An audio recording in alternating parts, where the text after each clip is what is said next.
3. 1, 2, 3. 98! Smooth on 3. 1, 2, 3. Smooth!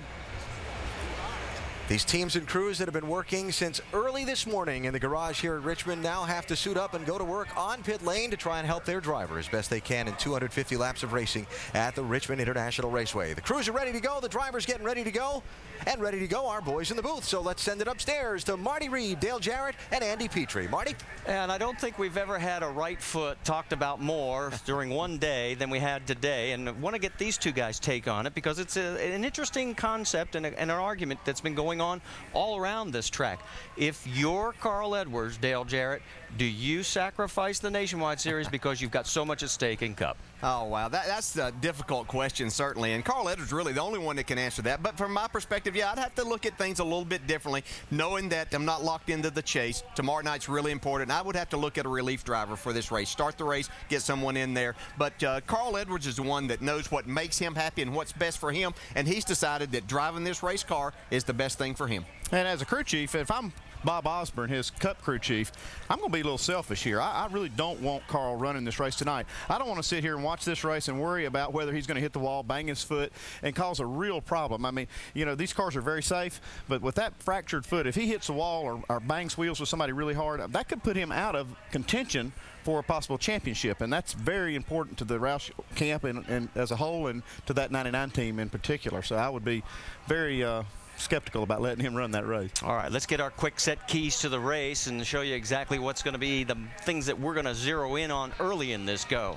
Okay, tire management. You got to take care of your tires on a short track like Richmond, and they'll pay dividends late in the runs. And taking care of your brakes is the exact same thing. This is one of the hardest races that we'll run on brakes. And driver, I need you to keep you cool right here because tempers can get away from you at this racetrack. Yeah, it's going to be hard to do sometimes. It's a lot of close racing here, but you do have to keep it cool. All right, let's get in to pit lane with Dave Burns. And Marty, what about when these cars hit pit road late in the race? If they hit pit road late in the race, that's going to be a big decision. And in the early part of this year in May, we didn't have double file restarts to consider. Crew chiefs are telling me that the double file restarts will make them decide to stay out or to put tires on when they come in. It's a big choice they're going to have to make. And as they usually say, it depends. It depends on where they're running. It depends on how good they're doing. One thing that you know for sure is these crew chiefs are going to have a lot of pressure on them to make this decision. Marty? Well, pit road obviously is going to be a hot spot tonight, and we've got four of the best that are going to be patrolling as they get ready. You can see that the drivers are in the cars. In fact, everybody is clearing out of the hot pit lane, and it's time for us to get this show on the road. Let's go trackside for the command. Race fans, it is time for those most famous words in motorsports. Here to give the command, please welcome your Grand Marshal, Chief Executive Officer of Virginia 529 College Savings, Mary Morris. Hello, Richmond! Are you ready for the Virginia 529 College Savings 250? Gentlemen, start your engines! Somebody went up with there. Are you ready? Eventually she said start your engines. You got room 3. I think she went long. All right, bud, have fun. There, Travis, you got me okay with the engine running? That sounds good. 10-4. Well, it's going to be an all Joe Gibbs front row, and our in-race reporter is going to be starting back in row number 9 in the 18th position. There he is in the Jimmy John's 33. We'll talk to Kevin Harvick when we come back and get this race rolling at Richmond.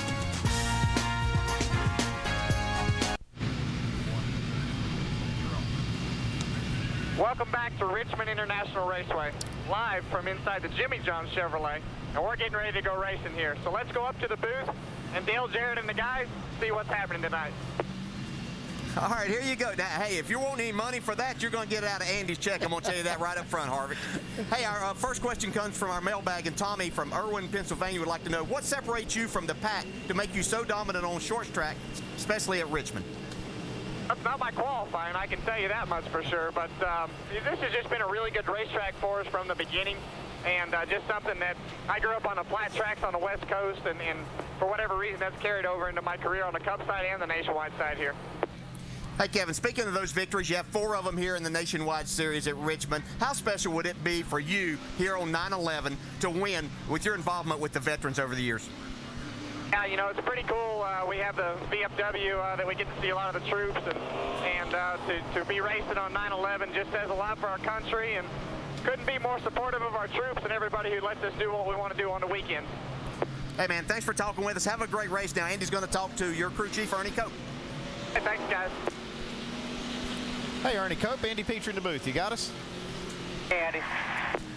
Ernie, you guys put a whooping on them last week at Atlanta. My question to you is what did in that car, in that setup, what can you carry from that to apply to this car tonight? Really nothing. That's the bad thing about it, and hopefully we can. I don't think we'll be as dominant, but I think we can have a good run by the time this race is over, though. Well, you certainly have the right guy behind the wheel. Make good decisions on that pit box, and you'll have a shot. Good luck tonight, Ernie. Thanks a lot for talking to us. Thank you. Starting grid across the top of your screen, you'll notice the Joe Gibbs Racing duo right up front and then on back through the field. You're going to find Carl Edwards all the way back in the 39th position. They found out they had a spark plug situation during qualifying. They're going to go ahead and they made the changes. They'll be the one car that has been reported to the rear. Let's check in with the rest of our pit crew. Jamie Little, you're up. Well, Marty, for a handful of drivers tonight, they're feeling a lot of pressure about tomorrow and making the chase. So what is tonight? Well, it's time to just relieve that stress, think about having fun, concentrate on getting the win. One of those drivers, Clint Bowyer, this is one of his favorite racetracks. He's won in both Cup and Nationwide Series. And last year here, he dominated, leading 195 laps. He's hoping that this 29 car will be just as strong starting 4th. Vince? Well, Jamie, part of success in sports is bouncing back from adversity. This 38 team, the Great Clips team with driver Jason Leffler, understands that all too well. They're coming off one of their worst showings of the season last week in Atlanta when Leffler says he spent most of the night sideways.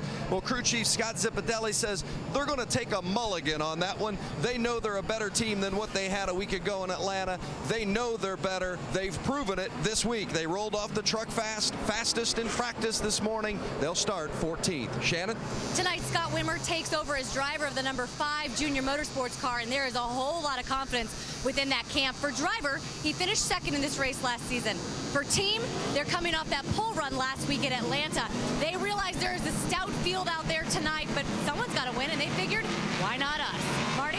All right, thanks, Shannon. We have a total of 8 onboard cameras. You've already seen the one with Kevin Harvick in the number 33. There are the rest of them. As you can see, we've got a good smattering all across the field. Carl Edwards should be fun to watch coming all the way from the back as he's going to go to the rear. Our over-the-wall crew cam will be Ben Stager. He's on the number 62, the rear tire carrier. There he is. Lives in Fairfax, Virginia. Going to give us the view of what it's like when he's carrying that tire. And let's talk about the race analysis. We're going to go 250 laps on this 3/4 mile track, and pit road speed, don't go over 40 or you get busted. And pit window, Andy, it's going to be a 2-stop race. Yeah, and you expect to see a lot of caution at a short track, but if it goes green, you can go roughly 100, 110 laps on a tank of fuel. All right, pace car is off. Race number 27, the 2009 NASCAR Nationwide Series is green.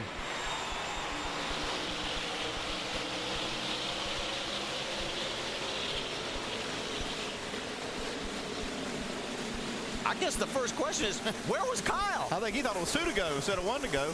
Yeah, I'm not sure he was ready for that, and or either he had it in the wrong gear to start with. I think he's got it in the right gear now, though. He's powering back by Paul Menard on the outside, coming off of turn 4. But you don't usually see Kyle Busch get caught sleeping, but he was there. Denny Hamlin, and we've got a crash. Michael Annette in the 15. The 61 of Matt Carter's also involved in that. Go. The 78 of Kevin LePage, the 3rd car. Ooh, a lot of damage on that 78. So we don't even make it one full lap before we have a crash coming into turn number 4. Carter gets his car turned back around, headed for the garage. Yeah, so Kevin LePage is still sitting down off of turn 4 on the bottom of the track, out of the way. NASCAR safety crew is on the scene. Let's go back and take a look again. We'll start it with Stephen Wallace's. On board with Stephen Wallace. This is getting the green flag going down into turn 1. See the 61 and the 15 right here. Two of them that were three wide there on the bottom, 3 wide. Double work at the top. 34 coming outside. And double wide, still outside. Riding down the back straightaway into turn 3. Somebody locked somebody up. Keep your head up. It's all dead. Still outside. Got room back there with the 15 here. If you need it. Looked like a little stack up. Yeah, just a matter of checking up, and those guys were in the throttle. It was Johnny Chapman that got on the brakes, and I think you're right. That got some other guys looking in the mirror real quick. Yeah, it just stacked up behind him, and then these two cars here are the victims. Actually, it's Kevin LePage and Matt Carter. They get the worst of it. With a 10 of Justin Marks also goes around, but he managed to keep it off the wall, and there's Kevin. Vince, you got the update on what happened to Kyle Busch on that start? Just as they were coming around turn 4 to get ready for the start, they came on the radio and reminded Kyle, make sure you don't beat the 20 to the line because he's starting second. The 20 actually has to cross the line ahead of the 18. Well, they came back on the radio shortly thereafter after Kyle got snookered there and said, well, you didn't have to let him beat you to the line by that much. Kyle felt like Denny jumped the start on him a little bit and didn't feel like the starter was even really ready to throw the green flag yet. So a little controversy right off the bat, but I'm guessing Kyle Busch is going to recover pretty convincingly. All's fair in love and war, teammates, and you know, as far as those guys, they'll sort it out on the racetrack by the time they have a bet. Yeah, that's right. They've got the bet.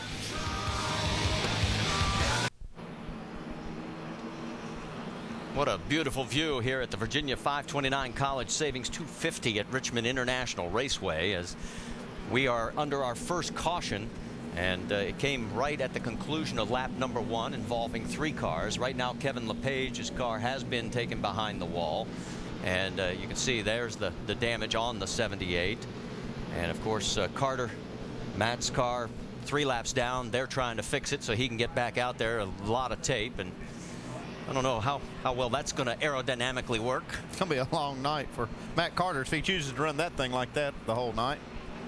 Okay, so everybody except those 2 are on the lead lap, and we're going to be doubling up. Which way's our leader, Denny Hamlin, going to go, inside or outside?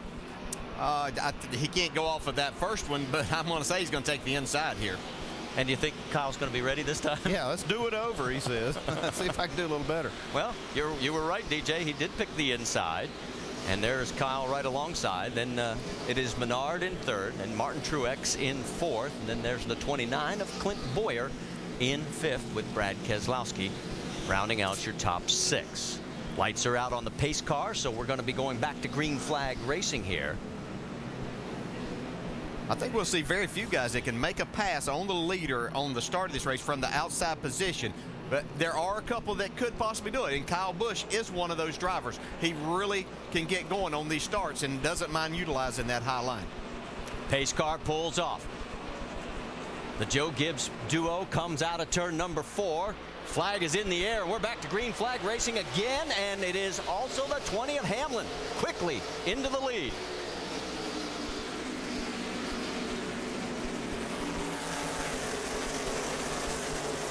Three wide through that second corner. Everybody made it okay.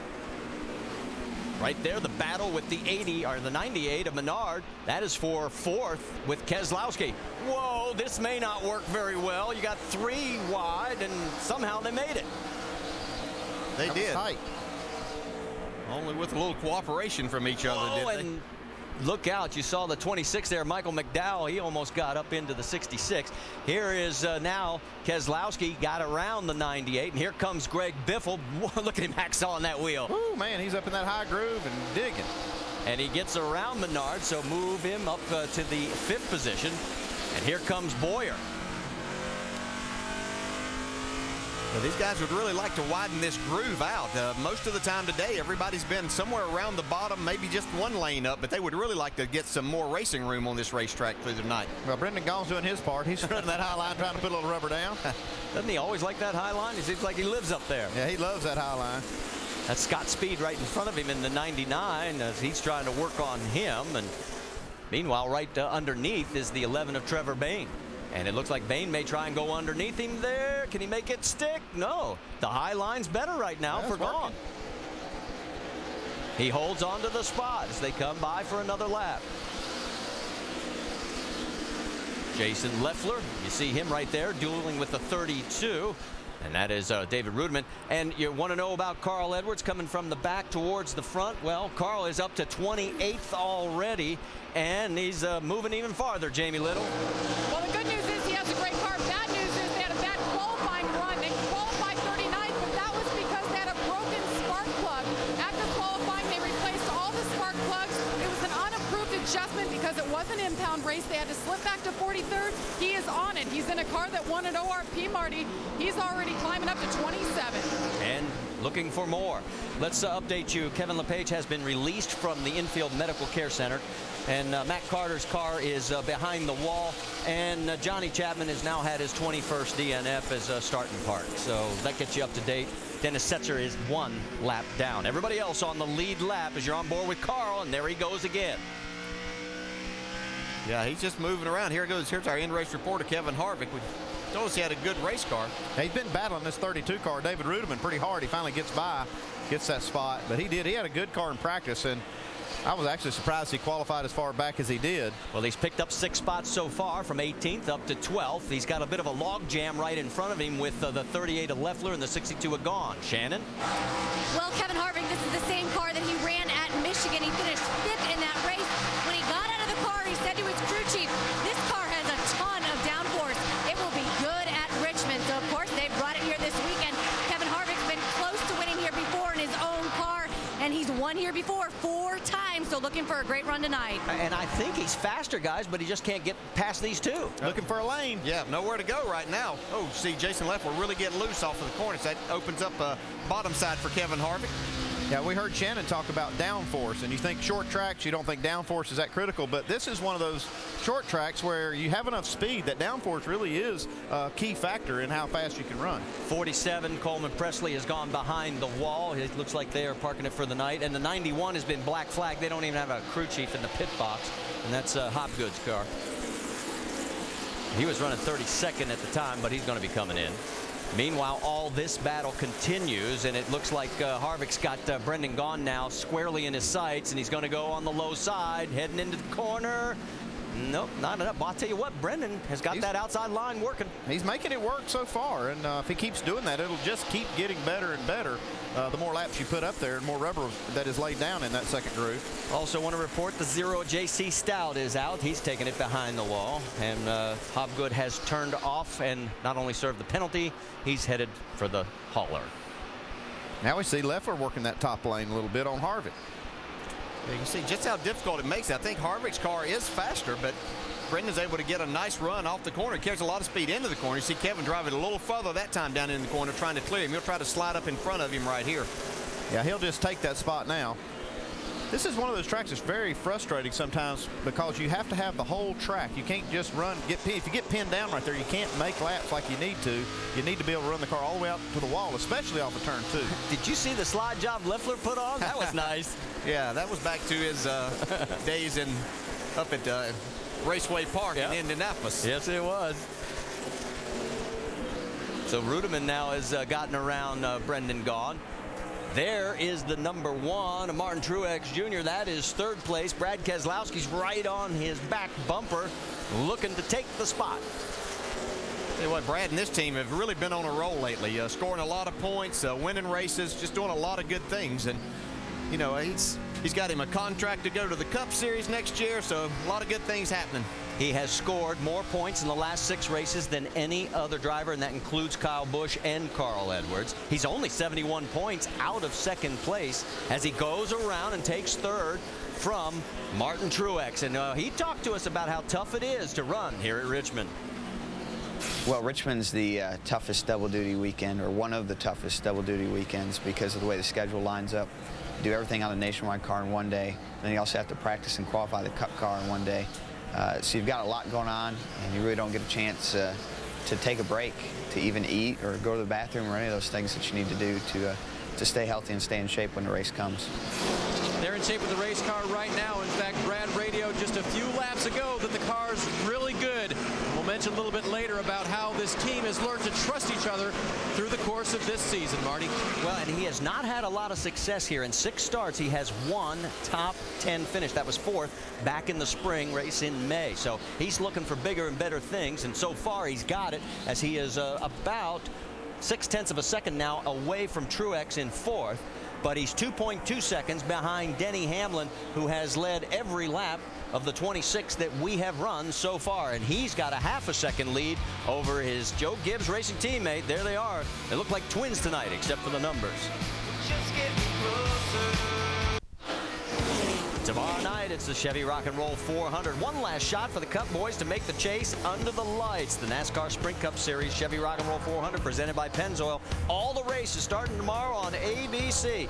Coverage begins on ESPN with NASCAR Countdown presented by Degree V12 at 7 Eastern.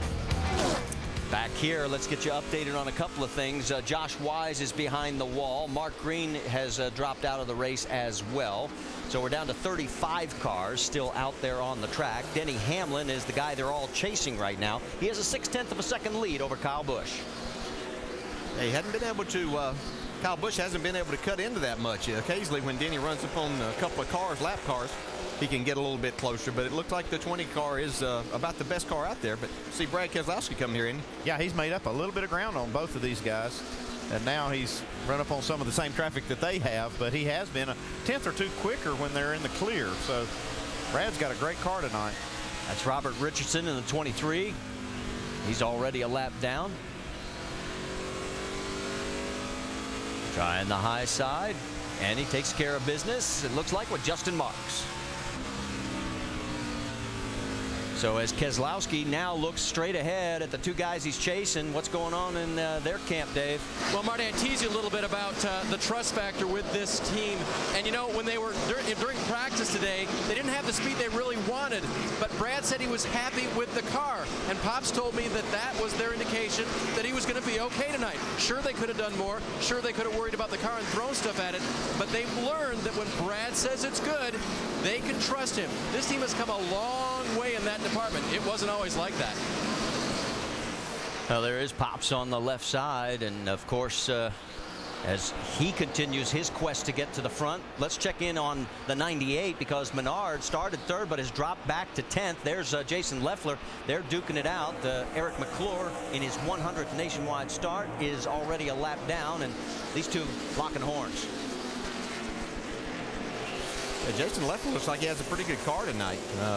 He was racing with Kevin Harvick. Lord, Kevin has since gone on and moved up a couple of spots. You see now he's trying to take this 10th spot away from Paul Menard. And Paul qualified really well, but he has slipped back quite a bit. I don't really know exactly what's going on with the 99 team. Vince? Yeah, just tight in the center. Mainly, that's the biggest complaint from Paul Menard so far, is just they can't get the car to turn and get through the center the way they'd like it.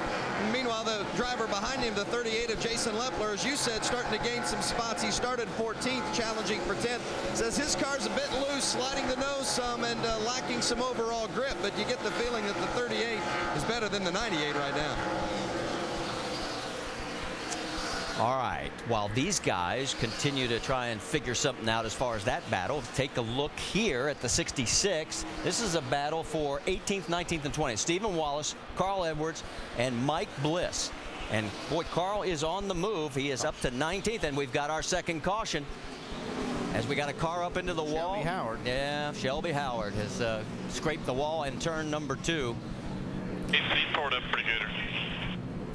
Yeah, that's an understatement. That whole right side is pretty well here. torn up. Come on down. Come on down. Hurry. It looks like he may have a right front down. I don't know if that caused it or that's part of the crash. He was running 21st at the time of the crash. It looks like he could have broke the track bar too. That's a hard we ain't lick. gonna fix it. Pretty bad. Just go to the trailer there. Yeah, Carl Edwards had driven up into the top 20. You know, we heard him say that he was going to, maybe him and Dan would try a little bit of strategy to move him up, but he's already moved inside the top 20. You might be able to just stay on the strategy he's on, just drive by them all.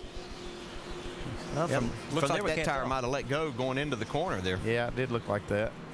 One thing, you get so much brake heat here that it can melt the bead of the tire and cause it to blow out like that. And I don't know if that's what caused this, but that is one of the problems that you have here at Richmond.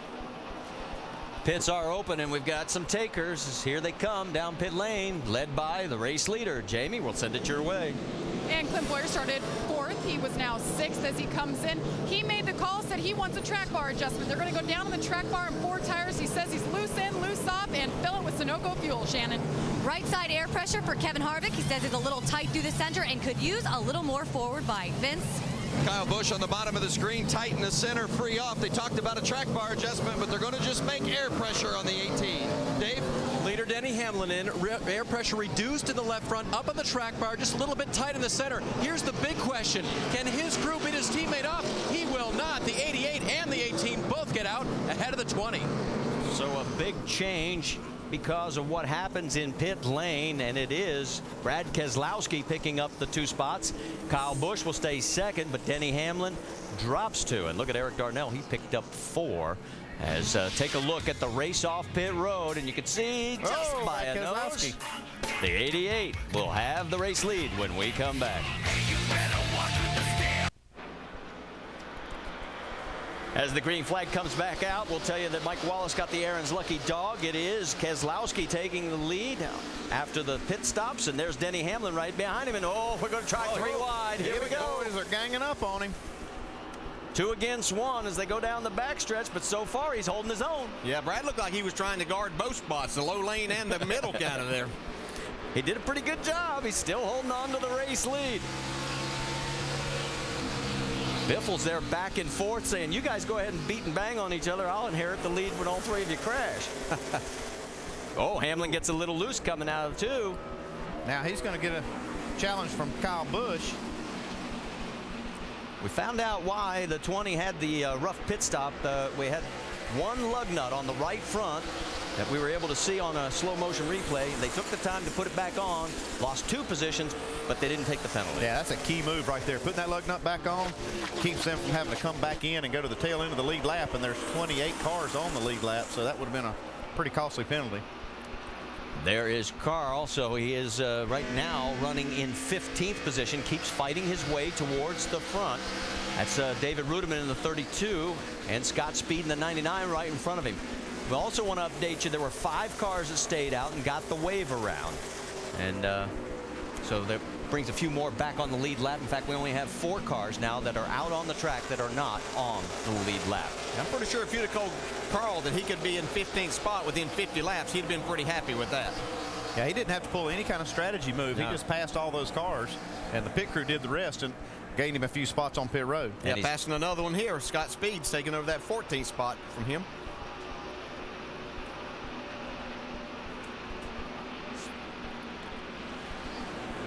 There you see Kevin Harvick in the 33. He is now running in 10th. Shannon, what happened on their pit stop?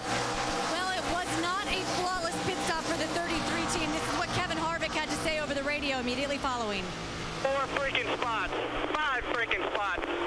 Rear again. Rear, you need to get your stuff together. And have fast cars like we had every week on pit road. Tell you, the wheel's loose too. Well, the team has assured Kevin that the wheel is on tight. But guys, they had a slow pit stop last week in Atlanta. Almost cost them the nationwide race. Ernie Cope said Kevin is a mental driver. When he's upset, it shows on the track. And when he's happy, it shows too. So hoping that these guys get it right and get him happy. Okay, I want to talk to you as a driver. Go ahead. Yeah, Kevin's no different than any other driver. When it doesn't go well, some show it a little differently, but you know that puts you in a bad position, tough place to pass on this racetrack. Even though there's room to do it, cars run the same speed a lot, so it makes it difficult. We saw him last week almost try to give that race away by a couple of subpar pit stops. So that's an area they're going to have to work in, Andy, if they're going to be they're going to challenge for a win at a place like this. Yeah, the problem is it's so hard to fix a problem like that during the race, and everybody kind of gets down on making a pit stop like the driver. You try to keep him up. You see Kyle Busch now working the outside. Kyle's taking a run for the race lead. He looks like he may have it.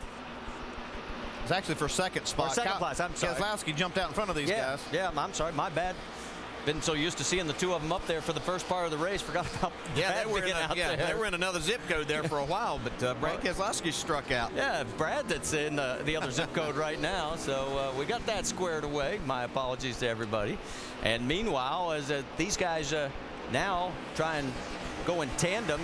You know, what's the best thing to do here? Basically run nose to tail and try and pull Keselowski back? Well, I think they're just going to race and see. You know, you can see them running two different lines. Kyle Busch has gone up to a little higher line than what Denny Hamlin's going to run. Harvick's he's picked up 2 spots. He's now up to 8th. He's gotten around Boyer, so that's the latest pass there. And you talk about the drivers being emotional. How hard is it to get back into rhythm after you've had that bad pit stop? Yeah, really, once they throw the green flag and you pass a couple of cars, then you kind of settle back down and say, okay, now I got to go do my job, and you realize that that's just going to be something you're going to deal with. But Kevin's a professional. He knows how to do that. Unfortunately, he's had to deal with it the last couple of years on a number of occasions. I've seen sometimes a driver get mad and go faster. It's like Kevin's on the move. Let's update you also. We should report that Dennis Setzer's now out of the race. Shelby Howard has retired. Nemechek is out. We've already given you the rest of them. So right now, 32 cars still on the racetrack. For the first time in his 7 Richmond starts in the Nationwide Series, Brad Keselowski is leading the Virginia 529 College Savings 250. And he just went around Benny Gordon with the 911 Tribute car. So Benny, who was running in 29th position, is now a lap down. That means we have 28 cars on the lead lap. And while that was going on, here comes Carl Edwards. He has got Paul Menard in his sights. That's for 12th. And he's looking like he's making this pretty easy. And as we go a little further forward, you got the battle for 5th. There's the 11 to Trevor Bayne. He goes underneath Martin Truex, and here comes the 33 of Harvick. As Harvick restarted 10th, he's up to 7th. He's still on the move, just watching his lap times. He's using a lot of car, but he's passed a lot of cars, and he's on the move to the front. Yeah, Kevin Harvick is and doing that, but I'm really impressed with Trevor Bayne in this 11 car. Kid goes fast at a lot of places that we've seen, most everywhere that we've seen. But as you can see tonight, he knows how to drive in race conditions, doing a fantastic job. He's got this car up into 5th right now. And that's Greg Biffle right in front of him. Here comes Harvick going underneath. So Kevin has got the bit between his teeth, and he's picked up another spot. So Harvick up to 6th.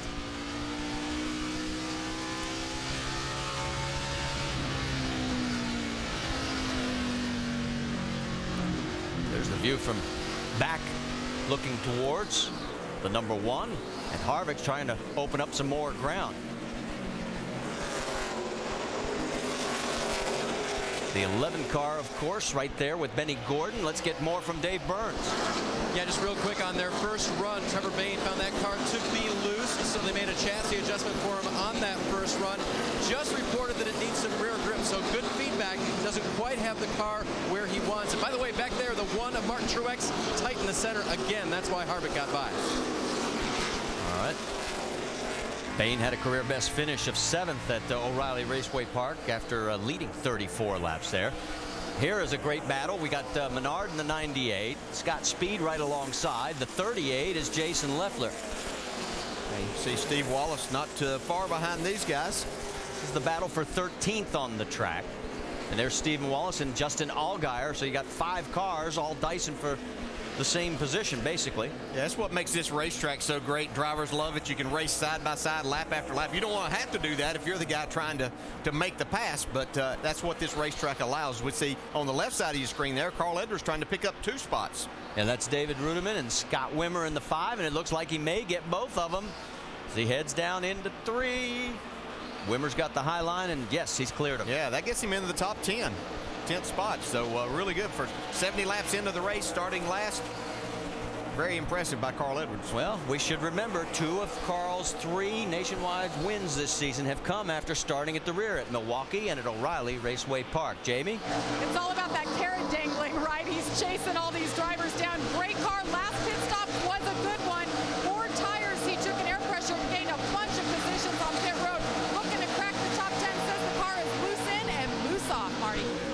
All right, Jamie, thanks for the update as Brad Keselowski still leading, and Carl wants to get up there and battle with him, but he's still got a bit of a ways to go. He's 9.2 seconds behind our race leader. Brad's lead over second place is 1 second. One thing I'm seeing on Carl Edwards' cars, he's doing this without using a lot of brake.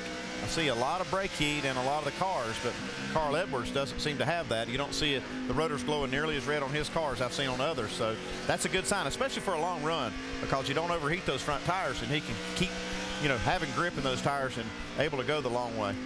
Well, I love not a lot of wheel input as we watch him here. See this battle with Scott Speed and Scott Wimmer. That's a battle for 12th on the track. Speed trying to take it away from Wimmer. He's got the low line, but can he clear on this corner? Looks like he's got him. So as Wimmer moves back another spot, what are they saying in that 5 camp, Shannon? Well, the handling of the car, the 5 car, not exactly where they want it right now. Just a little bit loose in and tight off. They did make some changes on that pit stop, but they had a pretty successful practice. Jason Leffler looks to the inside of Scott Wimmer right now and tries to make that move. Crew Chief Brian Campy told me that they did not want to dial themselves out, so they were very conservative on tires. Right now, Scott Wimmer losing some positions, looking like the handling is going away. Marty? Yeah, and he has backed up another spot as you finished up. There goes Jason Leffler, and the 66 of Stephen Wallace is beginning to close. Right now, I think Wimmer's praying for a yellow. Yeah, I've seen this 5 car. You're talking about brake rotor heat. I've seen his rotors be about as hot as anybody's. That could be causing him some problems here, too. There's the reason he's slipping back. Justin Allgaier right on the back bumper of the 98. Meanwhile, here comes the 33 of Kevin Harvick looking to get around the 11 of Trevor Bayne. This is for 5th position on the racetrack. Yeah, once again, Trevor Bayne doing a nice job as he races here with Harvick. He says his car's not exactly what he's looking for, but he's still able to run right there solidly in the top 5 as he tries to hold Harvick off. Well, Trevor seems to like the high line, and it seems to be working for him as Harvick's underneath, but he can't seal the deal.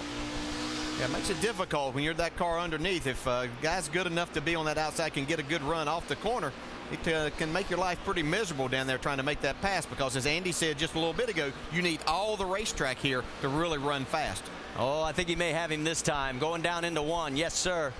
So the 33 has cracked back into the top 5. So Kevin Harvick taking all his frustration from that last pit stop out on the racetrack. There is your race leader, Brad Keselowski.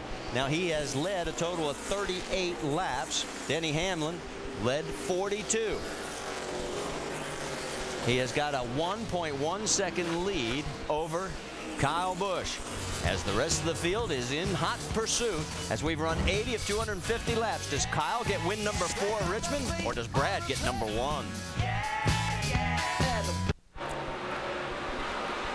A look at the race leader at the 1/3 mark of tonight's NASCAR Nationwide Series race from Richmond. That is Brad Keselowski out in front by a 2nd and 1/10 over Kyle Busch and Denny Hamlin. A race that has featured 2 cautions so far. One on the very first lap, one at lap 40. 1 round of pit stops for the leaders, and that's where Keselowski got the lead, going from 3rd to 1st on the lap 42 stops. Other guys who did not fare quite as well on those stops, Kevin Harvick, Rusty, and he's still digging out of that hole. Oh, yeah, he sure is. He's drove that thing all the way up to 5th position right now, but he made a pit stop and he lost 5 positions. And this is 2 weeks in a row right now. They're having a problem with the right rear tire for whatever reason. Looks like Ernie Cope needs to get these guys practicing again, because Kevin's getting frustrated behind the wheel. Yeah, he is, Rusty. He's really got after his crew there real aggressively. But I've been watching young Trevor Bayne, and he has done an outstanding job. DJ mentioned it earlier, but this young man out of Knoxville, Tennessee, has gotten in this car. We've watched him all year long run sporadically, and he's been a good qualifier, but tonight he's keeping that rascal up front, and he's got a good looking hot rod, Rusty. And for his first time in that car too, Brad. Yeah, and it's a great race car, we know that. He's taking advantage of the opportunity. Big deal. So thoughts of Rusty and Brad in the early going. Let's get the thoughts of some of the teams on their cars as Nationwide Insurance takes us up to speed. Dave's got the leader. And just a little bit tight off turn 2 right now for the leader. He discovered something in practice today about braking. He said it's all about how smoothly I can brake. He was trying to brake too hard at both ends, but realized that when he did that, he upset the car. Smooth has been fast for Brad all night. Vince? Well, the 2nd place car is Kyle Busch. You know, when they won here in May, they weren't the fastest car at the track, but it was the fastest when it needed to be, and that was the key. As Kyle Busch said, everything just went right for him that night. Well, they're not the fastest tonight either. They need some help in the center and the rear. They're talking with the crew chief, Jason Ratcliffe, about the changes they'll make. Dave? His teammate Denny Hamlin right there in third place, going around Benny Gordon in the 72. In practice, they were happy with the car, but they weren't sure they had what they would take to win the race. They changed about 40% of the car to new stuff, undid about 40% of things they tried to practice, and had about 20% of the adjustability built back in, according to crew chief Dave Rogers. That's a lot of changes on a car that was second fastest in practice. Vince?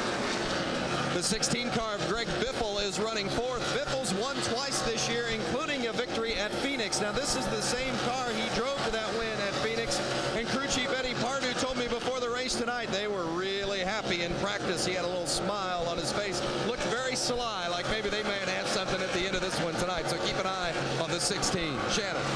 Kevin Harvick, a four-time winner here at Richmond, started this race 18th, currently trying to rebound from that poor pit stop earlier in the run. The car has been tight through the center. They finished fifth here in the spring, and according to Ernie Cope, he felt they were going to be a lot more competitive here tonight. Dave? Trevor Bayne running in the 6th position in the 11 car. You know, he's the 5th different driver in 6 weeks for this 11 car as they try to figure out what to do for next year. He's giving it another great ride after Andrew Ranger finished 3rd in Montreal. Right now, if he finished where he is, it would be his best finish of the season. Jamie? Well, he keeps moving forward. Carl Edwards in that 60 car. You see him behind the 11 car. He's been turning lap times faster than the leader. Remember, they made a spark plug change after qualifying that sent him to the back of the pack, and he has been nothing but on the move. Right now, he says car is loose in and loose off. Dave? The 1 car, Martin Truex Jr., has been battling the same thing all night, tight in the center of the corner. That's caused him to use a lot of brakes. Glowing brakes was their last discussion. He said the brakes don't feel good at all. And he was told by his spotter, yeah, maybe that's because those rotors are glowing so big. Try to back off if you can. Right behind and running him down is Eric Darnell right now. He's been very quiet on the radio. And they're telling him, you're better than the 1 car. Just try to get around him. On that first stop, it was pretty good for Darnell. He just had to make a slight adjustment, air pressure, for a car that was just a little bit tight. Jamie? And Scott Speed pulling double duty for the 9th time ever in the Nationwide Series. He just loves coming over here and running this Nationwide car. He said it's all about seat time, trying to help his efforts on the other side in the Cup Series. Running the same tire, he actually can learn something here. The car so far has been great. Air pressure adjustment, 4 tires on that first pit stop. Alan? Okay, Jamie, thanks. So there's up to speed on the top 10 in the race. Rusty Wallace, you're a 6-time winner at this racetrack. Long green flag run like we've got going right now. How do things change for the drivers inside the car? The cream really rises to the top at this point right here. I mean, the drivers are going to start working the top lane, trying to hunt for some bite. And the guys have got the car that is hanging on real good right now are the guys you're going to see probably at the end of this race. I think we're deep enough in this race right now that the track is settled in, the rubber's down, the track's cooled off. And right now, Brad Keselowski looks really good. I've been watching his front brake rotors. They're cool. He's not having a problem there. So far, so good. And the other thing we're seeing tonight here, Brad, is the fall off in speed on a set of tires, which will affect the crew chief's strategy calls. Yeah, and I talked to Kevin Harvick before the race about this drop-off. He says the track has weathered over the years. It's lost some grip, so as the race goes on, fuel burns off, it loses traction. And I want to note, too, Rusty and I have 6 wins between us here at this racetrack. Let's just clear that up right now. Appreciate that. So Brad Keselowski out in front of Kyle Busch, 0.6 of a second, with Denny Hamlin, Greg Biffle, and Kevin Harvick rounding out your top 5. 20 cars on the lead lap. Caution flag should bring the leaders back to pit road. We'll see if it happens soon.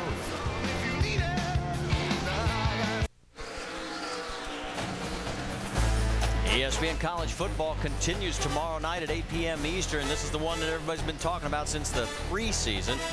USC versus Ohio State is presented by Hampton Hotels. You'll see it on ESPN tomorrow at 8 p.m. Eastern.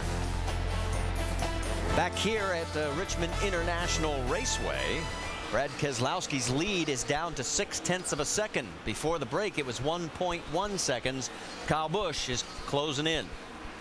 Yeah, Kyle looks like he's a little better when they're kind of clear of traffic. He's been able to gain some on Brad. Brad's been able to negotiate the traffic really well, but as they've gotten clear of that, Kyle's been able to make up some time on him. Battle for 8th on the racetrack. Eric Darnell has the spot. Scott Speed wants it. The 99 goes underneath. Can he make it stick as they come through? Oh, they're oh so close. And they're still going for the drag race down the backstretch, heading for 3. And finally, Darnell says, okay, I got to give. Yeah, nice move by Scott Speed. He's doing a really good job, and you can see an improvement as he goes to these racetracks the second time, Andy. Yeah, I think this is really helping him. Just that experience, even though the cars are a lot different between the Cup Series and the Nationwide Series, it's still a lot of help. But look at this race for the lead heating up, guys. I was going to say, hello, I'm back here. Here I come. Kyle Busch on the move. And the lead, well, forget about how it's under 0.3 of a second, and it's getting closer every lap. Yeah, Kyle's really looked like he's gaining some time down into the center of the corner on Brad Keselowski. That's a tough place to make a pass, but obviously his car is good on the exit too. Now you're saying, where's Denny Hamlin? Well, he's third place, but he's another full second behind. There he is. You see Michael Annett in the 15 car passing Denny Hamlin. Michael Annett was on pit road just a few laps ago and got new tires. That's why he's a little faster than the leaders right now. Yeah, and Michael's 4 laps down. Here we go. Battle for the race lead. The 18, Kyle Busch, going underneath Brad Keselowski. The matter is, can he make it stick with the lap traffic of Matt Carter, who's just come back onto the racetrack after that big crash that he had early in the race, and he's got it done. So we have our third different leader now. And now we can start counting laps because Mr. Busch is trying to close in on a record. Only one man has led 2,000 laps in Nationwide Series history in a season. That's Sam Ard. And Kyle is like a 1971. Well, I'd say he's going to get that record easily. Might get it tonight. Yeah, here shortly, probably. Jason Leffler, Martin Truex, Justin Allgaier. That is all a battle for position as well from 12th, 13th, and 14th. Let's go on board. You see Truex is really slipping back in the field. Said his car was tight, and it's really taking its toll on those front tires. Yeah, you can see him really get down into the corners to make it Steven have a lot of brake heat. We see Steven up here trying to pass Eric Darnell, looking to get in the top 10. He's got him on the low side. Looks like he's going to be able to make it stick as they head down the backstretch, but nope. Darnell says, wait a minute, I want to have another shot at it. Steven says, well, I'm still going to force the issue, and he gets him clear. Yeah, it looks like Stephen Walsh's 66 is a good long run car tonight. Starting to rise to the top at the end of this run. He is actually one of the fastest cars on the track. In fact, faster than the second place car. The first place car is Kyle Busch, as he has opened up a second over Brad Keselowski. So the longer this run goes, the better it is for Kyle Busch. Does that sound like a familiar scenario from last week? It was the 33 of Kevin Harvick. But right now, Kyle's in control. There you see the top 5 as we're racing Richmond.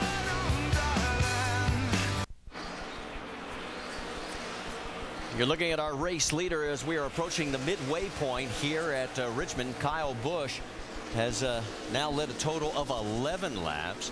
He has got a 0.7 of a second lead over second place. Now Denny Hamlin, as Brad Keselowski has fallen back into third, 1.4 seconds behind. Kevin Harvick is in your fourth place car, 3.5 seconds behind. But what we've noticed during the break, as Carl Edwards, that's right, Carl is now fifth and closing.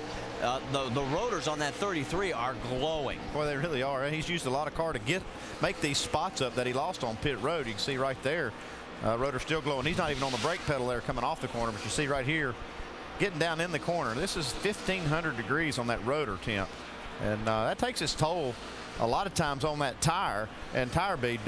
We got our Craftsman Tech Garage, and maybe Tim Brewer can shit. Well, we got a caution, guys. Halfway. Maybe we'll do that later. Right at the halfway mark, in fact, just one lap past halfway, we pick up our third caution of the night, and waiting for the call. It must be debris because there is absolutely no contact with the wall. There is some, well, that's some paper. Can't believe that would be the reason for the caution, but we'll wait and get the official word from NASCAR. So it'll tighten this field up. We have a total of 17 cars right now on the lead lap. And there you see our race leader, Kyle Busch. And our Aaron's Lucky Dog free pass will go to the 27 of Jason Keller. So he'll get back on the lead lap. That'll give us a total of 18 cars on the lead lap. Well, this is a welcome caution for a lot of drivers. That was a long green flag run, and a lot of guys want to make changes and adjustments and get some fresh tires on there. It killed Scott Wimmer because he was one of those that got put down one lap, and Brad Keselowski's going to really love it also because he had fallen back to third. Now let's see if Harvick can have a good pit stop here. He drove by a lot of cars, made up those spots they lost last time. Let's see if he can get them back here and maintain his track position. 81 laps of green, but now we're under caution, and Jamie Little, they're heading your way. Carl Edwards says he's a little free off.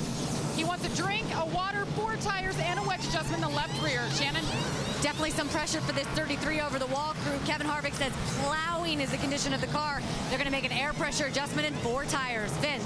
Nick Odell working his magic on the front. He's the tire changer on the front side. They're making an air pressure adjustment and a track bar adjustment. Kyle says it's 8 out of 10 tight in the center. Dave? Too loose off for Denny Hamlin to race this car any faster. They're going to make an air pressure adjustment. 4 tires going on, full of Sunoco fuel. He will get beat off pit road by 3 or 4 cars. Another slow stop for the 20.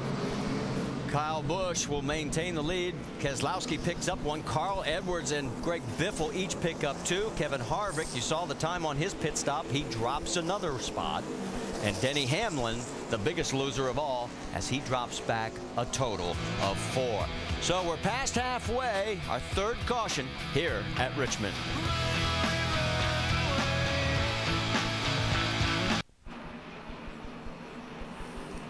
Under our 3rd caution, we've had 14 laps so far under the yellow here at Richmond International Raceway, the 27th race on the Nationwide Series schedule. And you want to know why Denny Hamlin lost 4 spots? Let's take you back and watch the right front. Okay, this is not a replay from the first pit stop, but it sure looks like it. See right here, the right front tire changer has to put another lug nut on that fell off. Boy, that cost him a lot of time. These are the kind of mistakes that you can't have at a short track like this because these spots are too hard to make up. We saw Carl Edwards gain some spots on that pit stop, and you can see right here why.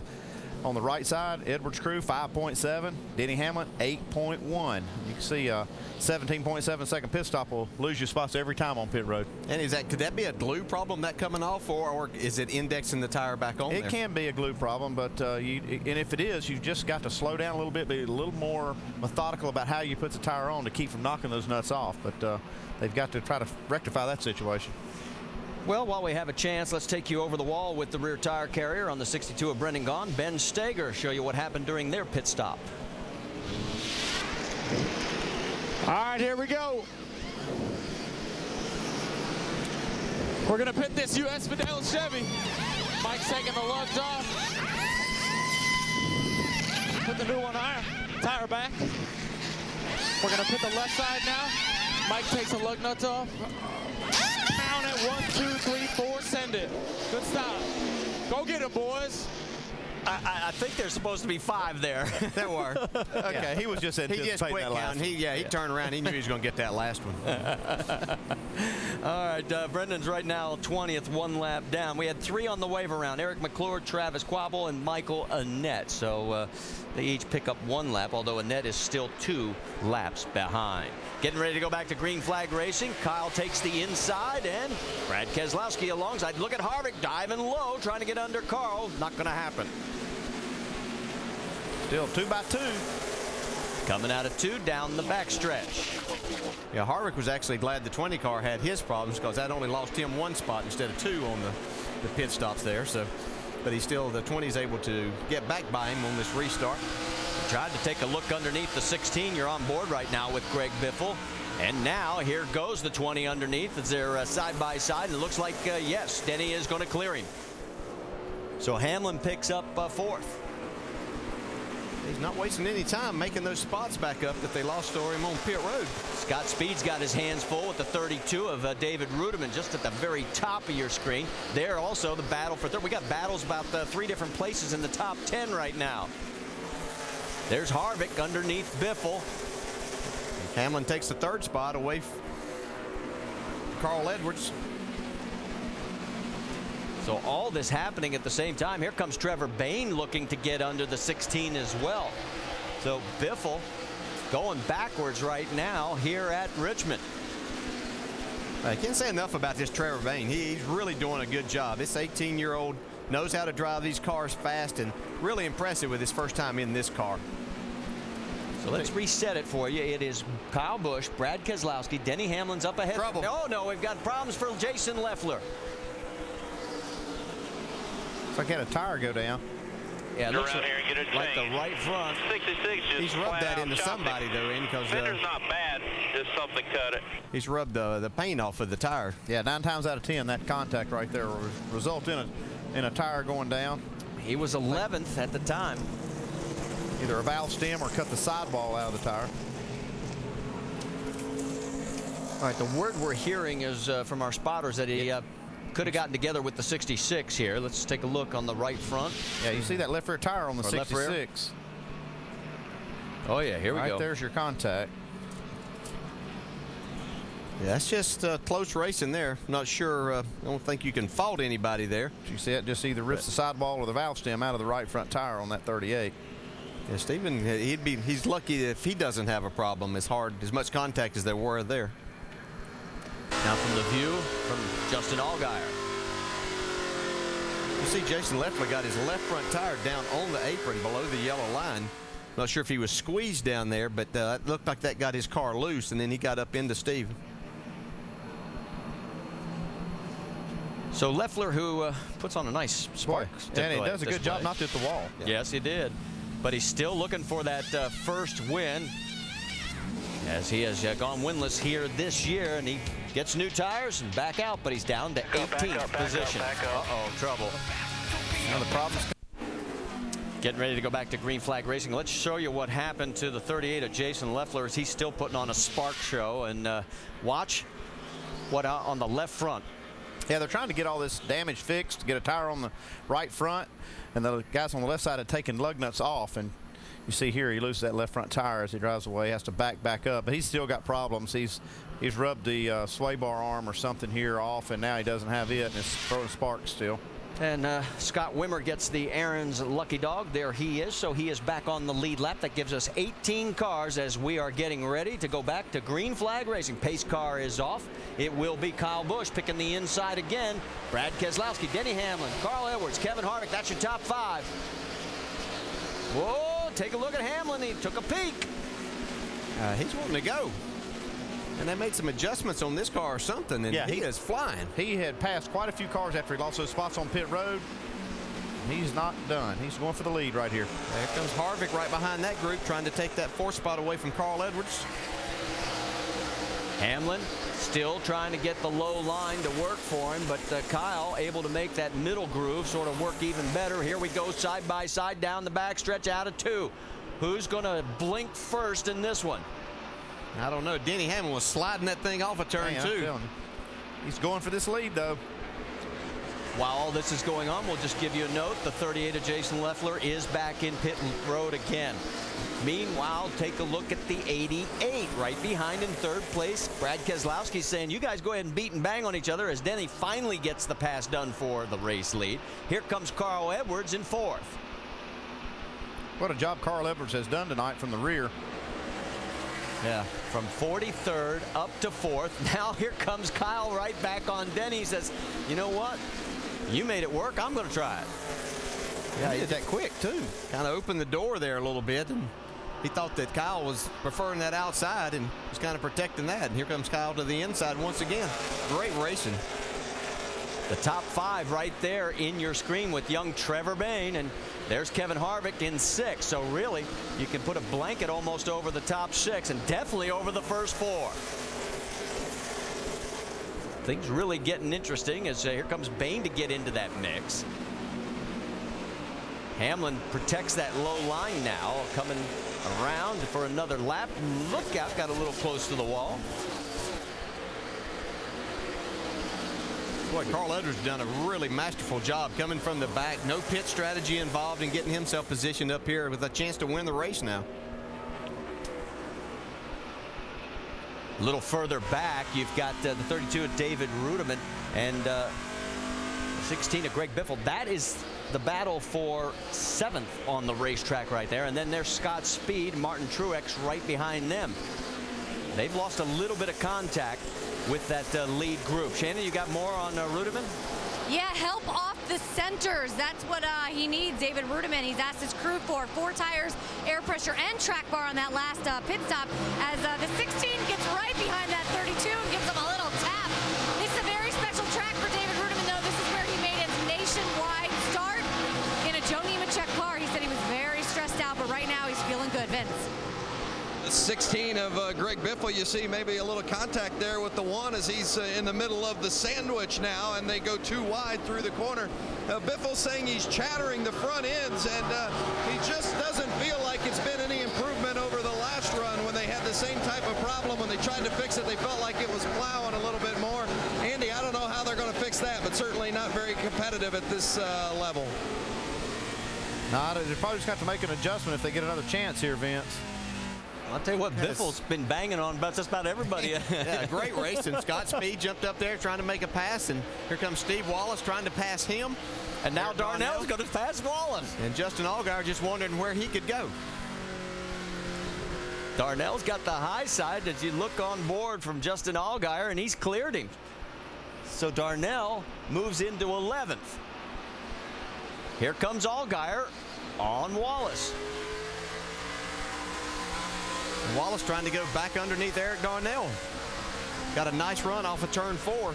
See if he can make this pass. Darnell's not giving him much room there. I'll let you know while you're watching all this, you're not missing anything up front. Hamlin leads Kyle Busch by half a second. It's another half a second back to third. So that's why we're focusing on this, because this is one of the best battles we got going on the racetrack, and it is still going on. Look at Allgaier, hacksaw on the wheel. Yeah, that's Clint Boyer we're riding along with there. Here goes Trevor Bayne taking a look on Kevin Harvick. I believe it's Harvick actually taking a look on Trevor Bayne. He might get this spot right here. Yep, there he is. Yep, you're right. Spot. There he goes. Now he pulls around, and he takes over 5th position, while Steve Wallace gives the chrome horn to Eric Darnell. Just a little gentle nudge there. Wallace taking a look on the low side. It's just hard to make that pass, get it completed. You can see he gets into the left rear in just a little bit, but you just can't stay in the throttle as a driver. You just lose the front end there, then the back end wants to come around, so it's really hard to make these passes. Everybody sort of calmed down for the moment now in this battle. They're in straight line with Darnell and then the 66, and now you check on Greg Biffle. We're seeing some smoke potentially. Yeah, that contact we saw earlier is taking its toll on this left front fender. See a lot of smoke, or not a lot, but a definite tire rub on that left front. Yeah, won't take long to careful that out, will it, Andy? Got to be careful. Well, Greg Biffle has run here 14 times. He has 2 seconds, a third, a fourth, and a fifth. He's never won, though, in the Nationwide Series at Richmond. He's still got a lot of work to do.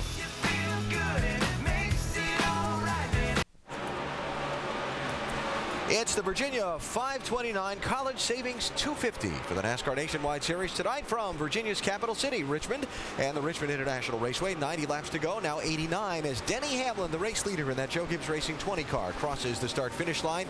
He has opened up about a 2nd and 1/10 of an advantage on Kyle Busch, and a new runner in 3rd place. Carl Edwards still rumbling forward. Oh, man, he's come from the back of the pack all the way up to the front. His lap times look fantastic. And talk about a bad foot. He's got a good right foot right now, guys. I mean, that thing is hammered down on the gas pedal. No problem, no pain. Up 40 spots. Carl Edwards has had an outstanding run. All right, let's take a look at our Verizon Wireless race rundown and catch you up on what has happened so far in the night. It was an all Joe Gibbs Racing front row at the start of this one. Denny Hamlin and Kyle Busch at the start. Hamlin went out in front for 42 laps. Then it was a bad pit stop that kicked him back. Brad Keselowski led for a while, and then Kyle Busch led for a while Carl charged. Oh, Carl's been charging the whole time. It hasn't had any problems whatsoever. We talked about that foot. Like I just said, he's not having a problem with it. He's got a good handling car right now. Look, he just flat messed up qualifying, got himself in the back of the pack, but he's okay now. Been able to keep that car rolling. We've seen him not using a lot of brake. Denny Hamlin's team twice on pit road. Twice they've had problems in the same spot. They've made mistakes twice on pit road, but luckily they got a great wheel man in there tonight. He is atop the leaderboard through great driving. Once they clean up that pit issue, these cats could check out. After the most recent restart, Hamlin putting a challenge on his teammate Kyle Busch, the leader at the time, and Denny out in front, while Carl Edwards continues to charge, just taking 2nd spot from Kyle Busch. And I'll tell you what, that 60 car is hooked up on the bottom of the racetrack. racetrack. And look at Kevin Harvick. He's got his car rallied back up to, it looks like he's getting ready to overtake Busch for 3rd position. And another great run for that Kevin Harvick Chevrolet. And by the way, just by way of recapping for Carl Edwards, if you missed it, they had a spark plug problem in his qualifying lap. They changed the spark plugs out between qualifying and the race. NASCAR has impound rules, so they went to the back for the start of the race for violating the impound rule, and he's made his way all the way up to the number 2 position now with 84 laps to go. Now, going to see another round of pit stops here. I think if we see a caution flag, we'll see the leaders on pit road this next yellow, don't you think? Yeah, I think they're going to come down pit road, put 4 tires on these cars, make their last adjustments, and honestly, that's probably going to be their last pit stop. They'll probably stay out, but I'll tell you, I've seen these guys come down from 4 tires way late of late trying to get that grip. I think track position is going to be the ultimate factor as we get to the end of this race. I don't think you want to give up much track position. You come down, get 2 tires, maintain good position, try to stay out front. Well, we'll see if strategies come into play or not. Right now, though, Carl Edwards still charging, trying to run down the 1 3/10 second gap he has to Denny Hamlin now with 82 laps to go.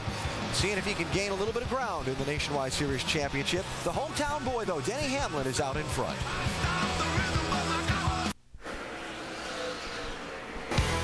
Tomorrow night, it's the Chevy Rock and Roll 400. Last shot for the Cup guys to make the chase. It'll be under the lights. Of course, the championship leader, Tony Stewart, has 3 wins at Richmond. Who gets in? Who goes out?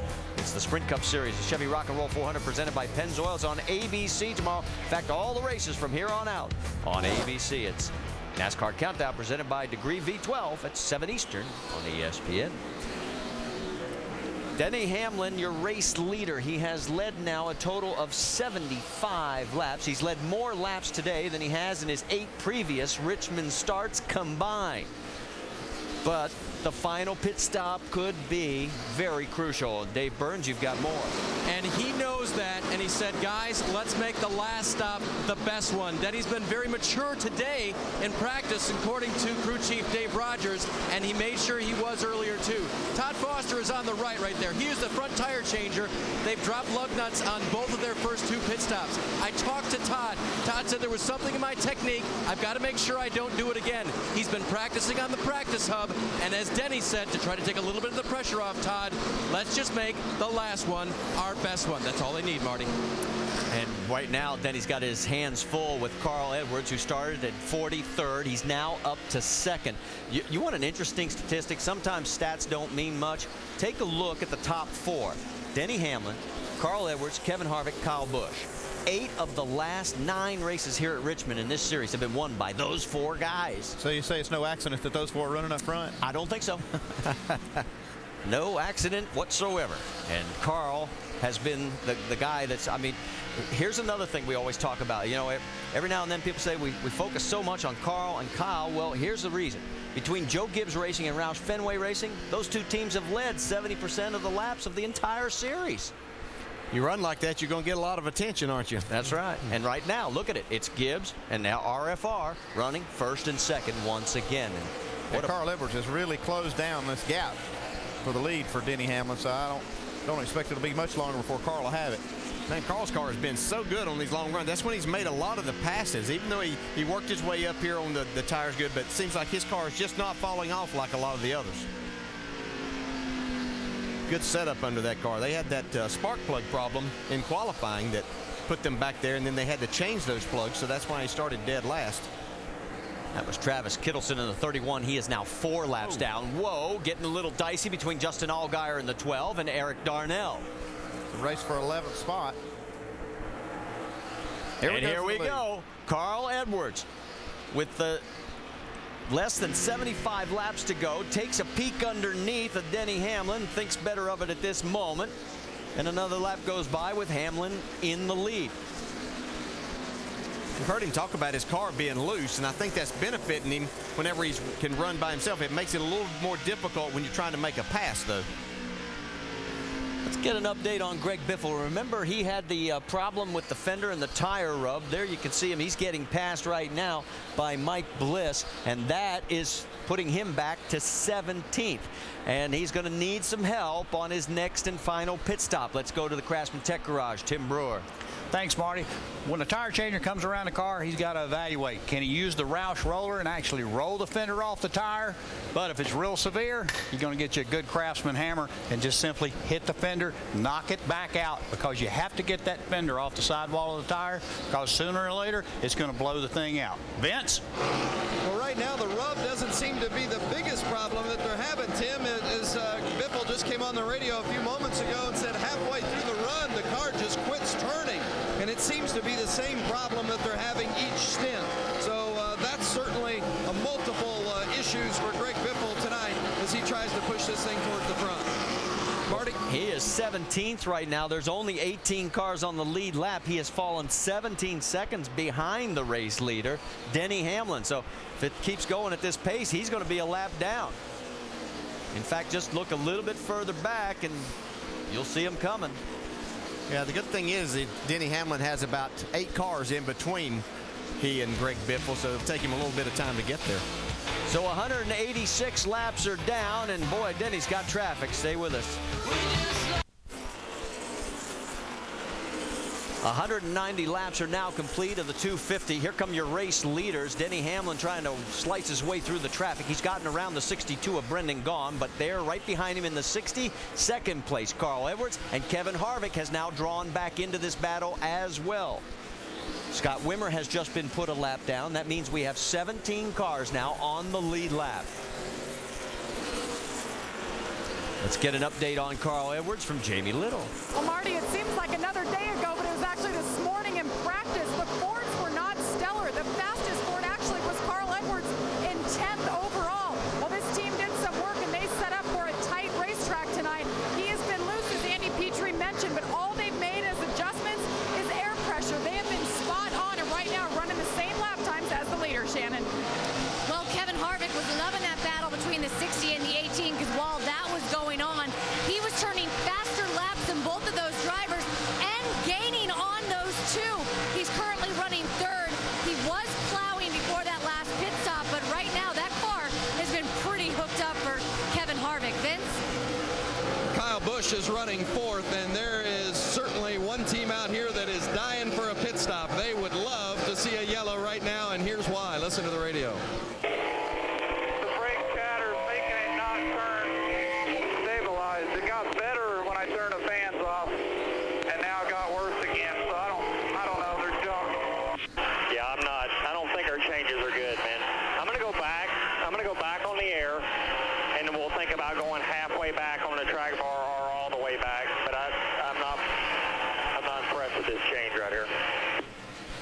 Well, if he's not impressed, what's the driver think? I know one thing. I'm thinking Kevin Harvick is looking like he did last week in Atlanta all of a sudden. Yeah, I'm impressed with this 33. He has gotten around Carl Edwards, moved into second. The top three, there they are. And boy, Denny Hamlin, he doesn't want to hear this one. Hamlin has led the first 40 laps of a race 4 previous times. He led the first 42 here. He has never won any one of those races. And guess who won 3 of them? Carl Edwards. And he's right there. Right there. Look out. Does history repeat itself? Yeah, Denny sitting in there doesn't know that. So wow, that's true. Just because Jimmy here is the only reason we got that stat, and Denny's not worried about that. He's worried about Kevin Harvick in his mirror. That's for sure. Wondering where he came from. Let's go back, take a look one more time, and you can see exactly what happened. See Carl Edwards, he's all over Denny Hamlin right here. Gets into the back. And look here. Back and look outside. Look to the outside, Carl. Oops, there's Kevin Harvick. Clear behind. So here is the battle now for the race lead. Kevin Harvick looking underneath the 20 of Denny Hamlin. Hamlin has led 97 laps. Harvick has yet to lead, but he's knocking on the door. Here he goes, but he's got lap traffic in front of him. Yeah, he's going to need to make that happen before they run up on this 15 car, Michael Annett. Oh, by the way, the other race, the 3 that Carl won, and guess who won the 4th one? Kevin Harvick. You got it. Yeah. And here comes Harvick one more time. sometimes stats are interesting. This is one of them right here. Okay. Carl's sitting back there saying, okay, I'll give you a shot at him, see if you can get him now. Yeah. And if you can't, then I'm going to take my shot again. But you better not leave this door open on the outside, or I'm going to do the same thing. Michael Annette's got his mirrors full, and boy, look at this going underneath. Annette gives him plenty of room. Harvick says, I'm going to still try and stick it underneath there. There's Kenny Wallace. He's getting out of the way, saying, fellas, it's all yours. Here comes Harvick down on the low side, through the corner, but boy, Hamlin's trying to hold on, but he's not going to be able to do it. No, here he comes back on the outside. He had him clear for a second, and now here comes Hamlin back again. And boy, Harvick's brakes are glowing again. Look at these guys going at it. Going to try it one more time. Harvick says, I'm going to keep this low line. See Hamlin really be able to carry the speed into the corner. Kevin Harvick goes the shorter way around. He just can't get enough momentum off the corner to be able to slide up in front of Denny Hamlin yet. On board with Harvick. That's how close it looks from the side-by-side view, and Carl Edwards is sitting back in third place saying, you guys go ahead and lean on each other all you want, and I'll let you wear each other out. Carl Edwards actually losing a little ground to these leaders. Yeah, I'm starting to wonder if he possibly is thinking we're right on that edge of fuel, so is he saving a little bit of fuel as these guys race hard? It was 123 laps to go the last time they made a pit stop. And whoa, he's around. Oh, they got contact. Here goes Carl. What a save. Okay, there's damage on that 20 car. How about that? What a save by both of them, but boy, that is a big tire rub. Yeah, he's got damage here. He's got to get to the pits. Now we need to see Harvick's car because he got some damage also. I don't know if it's in a critical spot like you see right there. Actually, Harvick's car doesn't look too bad. See a little bit on that right front right there, a little bit on the right rear. But no smoke. Don't see any smoke yet. Man, that could have been big. Man, I'm telling you, that 20 was going around if it wasn't for Harvick. Yeah. Here comes Denny into pit road, and let's take another look. He just gets loose all the way up on the straightaway. Yeah, he was spun out right there till Harvick knocked him straight. Yeah. Watch the reactions of the team. Oh, no. Delaney's going, hang on. Well, Denny Hamlin is in the pits, and it looks like his chances of winning it may have just gone down. Got a little Trevor Bayne, man. Yeah.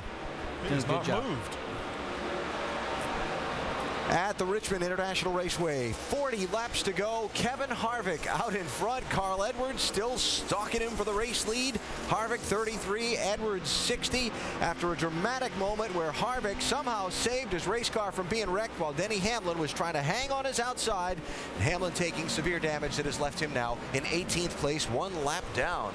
Oh, man, this is the second week in a row now. We're seeing great runs out of Kevin Harvick, and they can't say enough about Carl Edwards with that foot and starting dead last to get all the way up to the front right there now. Our Holiday Inn Express race summary now. 4 different leaders in this race.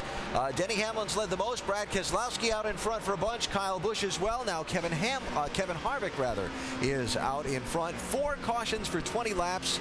That's not a whole lot where a Richmond Nationwide Series race is concerned. And I don't think we're done with the yellow flag yet. No, I just can't believe we're at a short track. We're at Richmond. There's 38 laps to go, and I just got to believe there's going to be another caution flag. It always happens at this track, Brad. I might be wrong. I don't know. It's going to be interesting to see if Denny Hamlin, who's consistently been one of the fastest cars all night long, can get back to the front of this pack before this is over with. While we watch a pretty good race for 6th and 7th between Scott Speed and Trevor Bayne, Marty, DJ, and Andy, I always talk about these races are never over till they're done. There's been a caution in the last 20 laps in 12 of the last 14 Richmond races. We'll see if it happens tonight.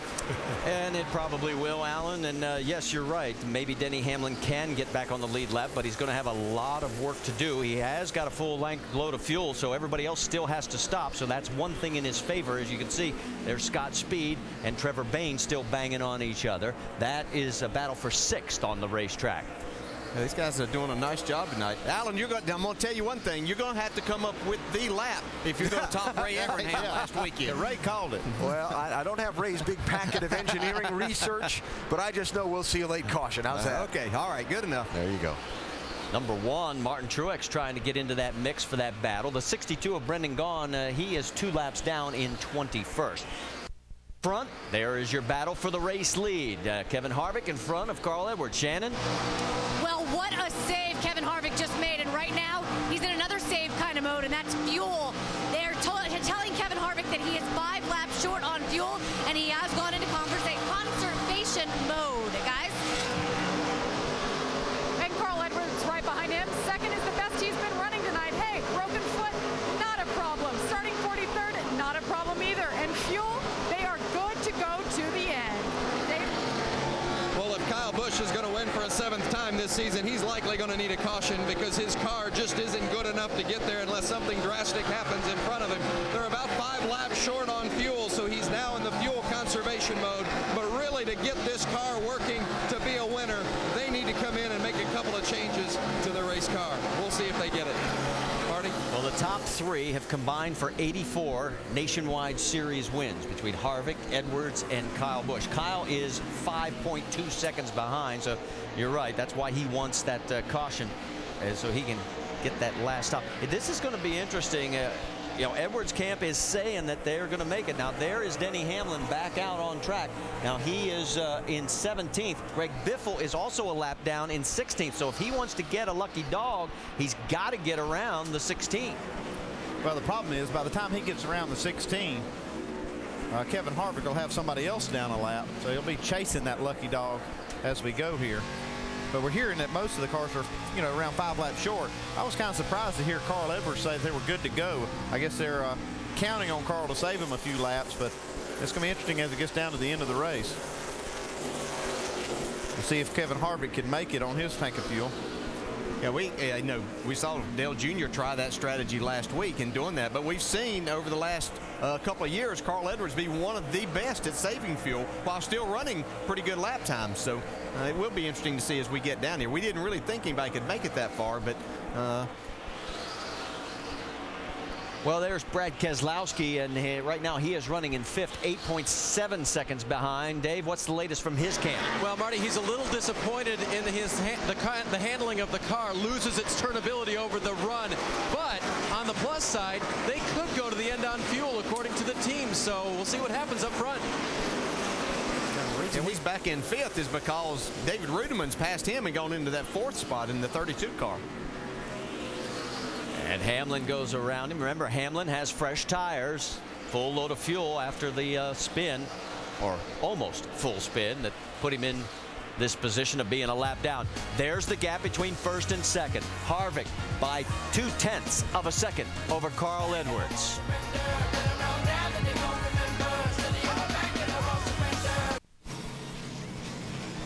Pit lane opened early. Leader Kevin Harvick came in. So did Carl Edwards. Edwards is down at 14.8. It was a debris caution, our 5th here tonight. Harvick again a full second slower. Who's going to win the race off pit road? Kyle Busch at the bottom of your screen. Remember, he was 5 seconds behind when the yellow came out. He gets out in 15.2. And it looks like it's going to be Carl Edwards winning the race off pit road. Both cars took 4 tires. How many times have we seen that be a pass for the win on pit road late in these races? That could be very crucial for Carl Edwards. He'll be able to control the restart.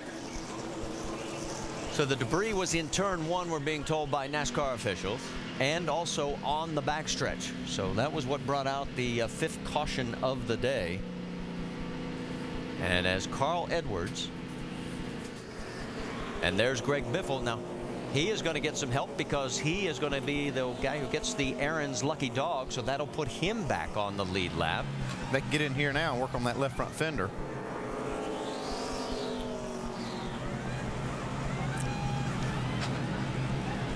They are going to take 4 tires, and you can see him yanking on that fender. All right, that gives us a chance to check in with our in-race reporter, Kevin Harvick. Hey, Kevin, DJ, you got me? You have the car to beat Carl Edwards here in this about 20-lap shootout? Hope so. We'll see which lane he chooses. Our Jimmy Jones Chevrolet has been really good. Proud of my guys on pit road. After that first pit stop, I was a little nervous, but they made 3 good ones, and now we got a shot, and that's all you can ask for. Hey, Kevin, does the track change much throughout the night here? Not really. Car's been really consistent, and we've had to adjust for tight in the center. But that's pretty normal here, so we'll see how our Jimmy Jones Chevrolet fares here in the end. It's been a lot of fun so far. All right, man. Good luck on getting that next victory. One thing we want to point out, as you can see, there's the race leader, Carl Edwards. Remember, he started dead last, 43rd, after going to the rear of the field with a spark plug issue in qualifying. But right now, Denny Hamlin stayed out, as we expected. He'll get the wave around, as will several other cars. But what makes it important is Hamlin's back on the tail end of that lead lap. Let's go back and show you the race off pit road again between the top two cars. Hey, Carl Edwards made a pit stop on the other end of pit road, and this is the net result right here. You can see just about a car length. Here comes Ruderman.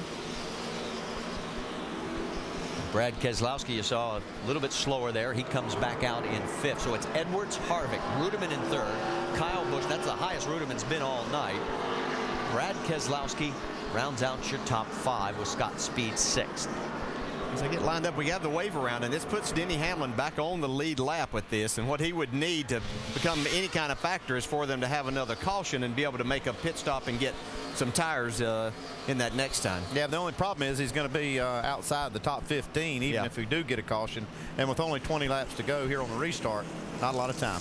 Michael Annett also got the wave around, as did the several other cars trying to look across the track. The 09 was in that as well as Travis Kvapil. 62 of Brendan Gaughan. Pace cars off. It's time to go back to green flag racing. Carl Edwards takes the low line. Harvick on the high side. Let's see if Harvick can make that outside work. His car's been working best on the inside. Boy, Martin Truex made it 3 wide in that number 1. Got around Justin Allgaier. Down the backstretch. Carl has about a car length. Here comes Harvick on the high side. Oh, Carl really shoots through that corner right there. Gets a jump and gets about a car length separation. Ruderman still working the inside of Kyle Busch. 20 nice run, David Ruderman. 20 laps to go, although Ruderman's right now under attack from Brad Keselowski. There's Kyle losing a little bit of ground as Ruderman gets underneath him. Brad's got nowhere to go. He's got to get somebody to give him an opening. He's getting some pressure from Martin Truex in that one car. And it's allowing first and second to sort of check out a little bit on these guys. On board with Truex. He's on the low side underneath the 88 of Keselowski. Yeah, Ruderman just can't quite make that pass. He got close to clearing Kyle Busch there off of turn 2, but just wasn't quite in front enough to slide up in front of him. Great fender to Keselowski. Yeah, they don't have anywhere to go with he and Truex. There's just no space. I mean, it won't handle 3 wide through the corner. Kyle maintains the position again, coming down that straightaway. Now he gets a little more space. Here comes Keselowski. Okay, Kyle Busch gets him cleared now. Let's see if he's got enough under the hood there to get up and get to Harvick and Carl Edwards. Carl Edwards has run his fastest laps of the race the last 3 laps. And there you see first and second. Like I said, they sort of checked out. Edwards has got 0.4 of a second over Harvick. 16 laps to go. And it looks like it may be a 2-car battle. Here comes Keselowski underneath the 32 of Ruderman. Yeah, that's a nice move he made. He got a good run off of turn 4 and shot to the bottom of the racetrack. Took that 4th spot away. So it's Edwards, Harvick, Kyle Busch, and now Brad Keselowski. Ruderman's trying to take it back. And he's underneath him. Here comes Truex to get into the mix again. Keselowski maintains 4th. On board with Truex.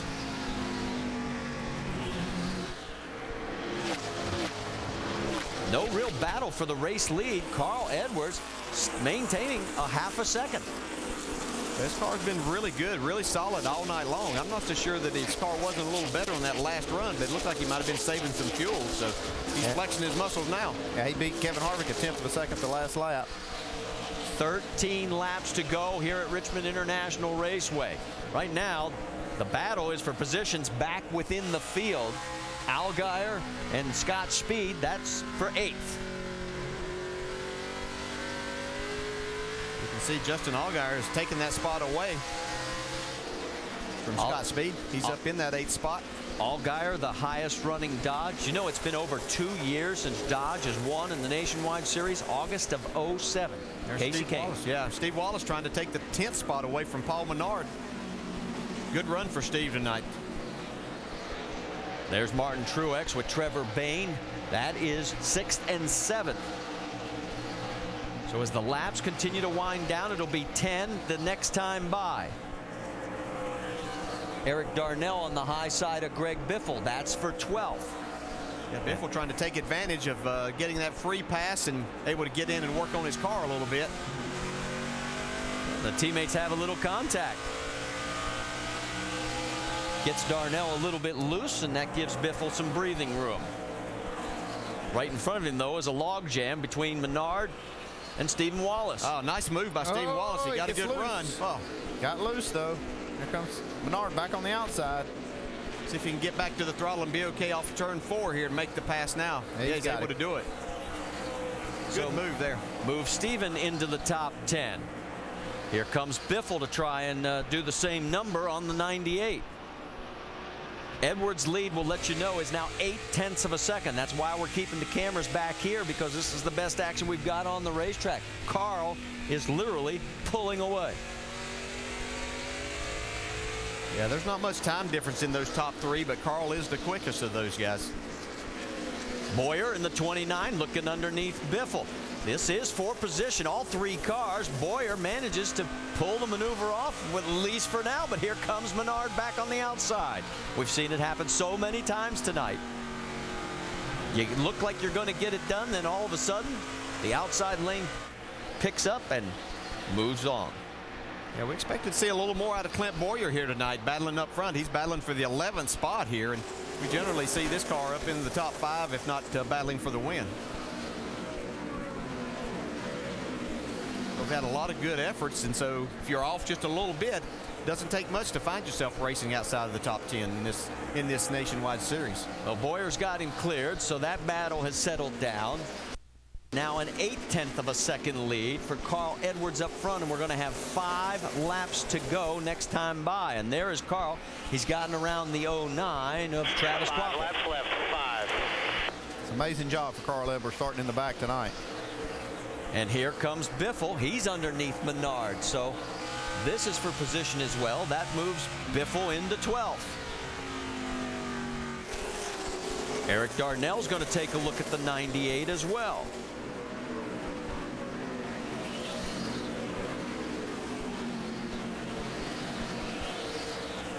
He's trying to sneak a nose underneath. Look out. Could be a little contact. No, they stay clean. But now Darnell has the position. All he has to do is seal the deal. He's got the low line. Yeah, not to overdrive your car, especially down on the inside. As you get down into the corner, real easy to get loose down into turn 3, get the left front off the track and slide up into the car on the outside. Well, Menard's been one of those cars that can run that middle to high groove all night long, and he holds on to the position. Darnell falls back in behind him. Trevor Bayne had a little contact with Martin Truex. That is for 6th. They're both trying to work their way into the top 5. Next time by, it'll be 2 laps remaining, and the lead is now up to a full second. There goes Justin Allgaier coming up there, trying to get in this battle. There is the race leader, and right behind him is Kevin Harvick. Can you believe this? This will be the 3rd race this year that Carl has started dead last in the field, and he looks like he's going to take his 3rd win. It might ought to be a plan of theirs from here on. Gets Carl fired up. It will be the 5th time in his career that he has pulled this maneuver off. 3rd time this year. He's got over a second over second place Kevin Harvick. So everybody who said, I can't drive because my foot's broken, forget it. The big question is now, how's he do the backflip? Kevin Harvick in 2nd, Kyle Busch in 3rd, Brad Keselowski, and David Rudiman, your top 5. 24th series win for Carl Edwards, and boy, did he do it in style. Starting from the back, and look at that team celebrating. Wonder if he has a backup signature move here. Great job, well, he can do his backflip, so what's he going to do? Maybe the crutches can do the flip. I don't know, but the fans, I think, are going to give him a free pass. Okay, I got a question. You asked me before the race started. Now you tell me, should he have been running in this race tonight? Guys, great job. Great job in the pits. You guys. Yeah, it looks like it's going to be a burnout tonight. No, the point was very valid. I mean, it was. Yeah. As far as what's at stake tomorrow, you know, it's risk versus reward. Yeah. And the reward paid dividends tonight, and hopefully, you know, if you're a Carl Edwards fan, it pays dividends again tomorrow. That's right. And what I said, one of the things that what makes Carl Edwards happy is driving a race car and trying to win races. So he's going to be in a better frame of mind tomorrow night by this happening for him. Well, Carl picks up another 20 points on Kyle Busch. The margin is now down to 201. Let's check in with Shannon. She's caught up with Dan Stillman. Carl Edwards, now a 3-time winner here at Richmond in the Nationwide Series. Got to ask you, Dan, what are you going to remember most about this night? Man, what a great night. You know, Carl's got a broken foot. What a job he did. You know, we had to start in the back, and we came up through there. The pit stops were awesome. I mean, that's really what propelled us. Every time we stopped, we gained, and the car was really good. And like I said, I mean, Carl's got a broken foot. I mean, what do you say? It's awesome. So you're going to do the backflip for Carl since he can't do it? We're going to have to get somebody to do it. It's not going to be me, but I think we'll find somebody. All right, maybe one of the guys in the booth will be able to do it. Congratulations to the 60 team tonight. Okay, Marty, you do it. Yeah. We elect you. Yeah. I'm doing backflips. Y'all throw me out of here. 9th win for Jack Roush and the Roush Fenway Racing team here in Richmond. That's more than any other team. Let's check in with Vince. Series points leader Kyle Busch, solid tonight with a 3rd place finish, but just not quite enough. Where were you missing this evening? You asked me that last week. I don't know, just unfortunately the Z-Line Designs Camry wasn't good enough. You know, all we had was 3rd best, so probably 4th best. The 88 was running us down, but we gave it everything. You know, that was it. Just unfortunately, we just these guys have picked up some grip somewhere. I don't think we've lost anything. These guys have just gotten better. So we've got some homework to do. Hopefully, we can still win a couple more before the year's out. I'd really like to do that, but solid points nights, I guess, is all you need. Kyle Busch, 3rd tonight. And as we mentioned, he loses 20 points, but it's still going to take, with 8 races remaining, divine intervention or a total collapse by Kyle to lose the championship. He's got a 201-point margin. Let's check in on Kevin Harvick's night. Shannon? Well, Kevin Harvick just said, well, that was exciting. That save, Kevin, I know you went dirt tracking at Eldora this weekend, but that was amazing. How did you do that? Yeah, just first off, I just want to thank everybody on this Jimmy John's Chevrolet. You know, all we can ask for is a chance to win, and they gave me a chance to win, and we came up a little short. But yeah, I think Denny got a little loose there, and no harm, no foul. Everybody, a little light contact. That's typical here at Richmond, but had a lot of fun tonight. These guys did a great job after that first bad pit stop and came back and rebounded and did great all night. And we were there at the end and just came up a little bit short. Great top 5 finish for the 33 team here at Richmond. Guys? And that's his 5th top 5 finish in his last 5 starts here at Richmond. Can you say I'm pretty doggone good on the short tracks? He is good here, that's for sure. And there's wife Delana as Carl has made his way to victory lane. There are the crutches. And here comes Carl.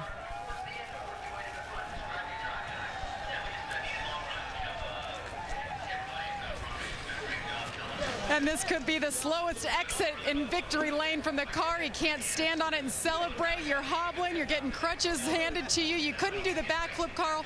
What was it like being out there in front of the fans and you couldn't do a backflip? I know that was a really weak burnout, but I don't want to tear up this thing. It's too good, and that's old school burnout right there. That's not a lot of smoke, but man, my guys did great. I got to thank Scott's Save-A-Lot Ford. This Wild Bird Foods, great stuff. They say it attracts twice as many birds, and they got us a win tonight, so that was really cool. And appreciate all the fans coming out here.